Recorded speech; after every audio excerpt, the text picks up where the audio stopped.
ধন্যবাদ বন্ধুরা। যদি আপনি আপনার ধর্ম পরিবর্তন করছেন, ঠিক আছে, ধর্ম পরিবর্তনের অনেক কিছু বিষয় থাকে।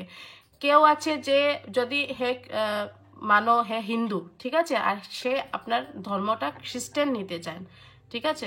এটা ওয়েস্ট বেঙ্গলের জন্য আমি বলছি। যদি আপনি ওয়েস্ট বেঙ্গলে থাকুন আর আপনি আপনার ধর্ম যদি খ্রিস্টানে নিতে চান হিন্দুর থেকে, বা খ্রিস্টান থেকে আপনি হিন্দুতে নিতে চান, তো তার জন্য যে আপনার রাজপত্র নিতে হয়, ঠিক আছে, ভারতের রাজপত্র হয়।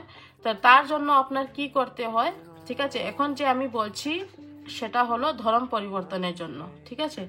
তো ধর্ম যখন যে কোনো মানুষের একটা ধর্মটা পরিবর্তন করে, তার হিসাবে ও নামটাও নিয়ে, যদি ও খ্রিস্টান থাকে তো মেরি নাম নেবে, যদি ও হিন্দু থাকে তো ও মিনু নাম থাকবে, ঠিক আছে, যে কোনো একটা নাম থাকে।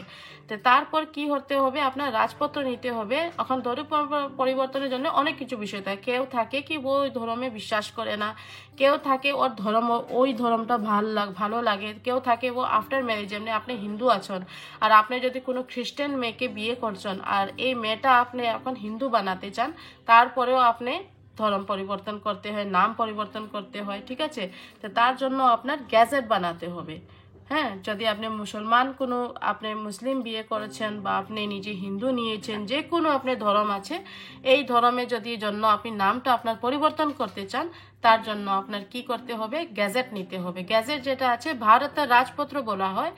সেই রাজপত্রের হিসাবে কি হয়, আপনি আপনার আধার কার্ড, আপনার ভোটার কার্ড, আপনার সার্ভিস রেকর্ড, যে কোনো ব্যাংক ডিটেল, ঠিক আছে, কই আপনি শেয়ার সার্টিফিকেট বা যে কোনো জন্য আপনি যদি করতে চান আপনি করতে পারবেন, নাম পরিবর্তন মানে সংশোধন করতে পারবে। তো সেই যে রাজপত্র আছে সেটার জন্য আপনার কি করতে হবে, একটা আপনার অ্যাফিডেভিট বনবে, আপনার লোকাল ন্যাশনাল নিউজ পেপার যেটা আছে, নাম যেটা আছে আপনার, এটার মাঝে অ্যাড পাবলিশ করতে হবে, 2টা বিজ্ঞাপন থাকবে, আপনার নাম পাবলিশ করতে হবে এই বিজ্ঞাপনে। তারপর আপনার একটা ডিজিটাল সিডি বনবে, ঠিক আছে, আপনার যেটা আছে অনলাইন যেটা আছে ফিলিং করা হবে, আর আপনি গভর্নমেন্ট যেটা অফিসে গিয়ে, মানে কি গ্যাজেট অফিস যেটা আছে আপনার এখানে, গ্যাজেট অফিসে গিয়ে ফিসটা দিতে হবে। ফিস দেওয়ার পরে আপনার কি হবে, ফাইলটা জমা করানো হবে আর আপনার নামে এই যে আছে আপনার রাজপত্র যেটা সেটা আসবে। রাজপত্র পেয়ে যাবে, আপনার সব কিছুর মেঝে আপনার নামটা পরিবর্তন করতে পারবে। তো তার জন্য যদি অনেক কিছু আপনার জিজ্ঞাসা করার থাকে, আপনার এই নাম্বারে আপনি কল করবে বা হোয়াটসঅ্যাপ করবে, আপনার কামটা যেটাও আছে আপনার মেসেজ করে বা আপনার কল করে সবকিছু জানকারি আপনি পেয়ে যাবে। ধন্যবাদ।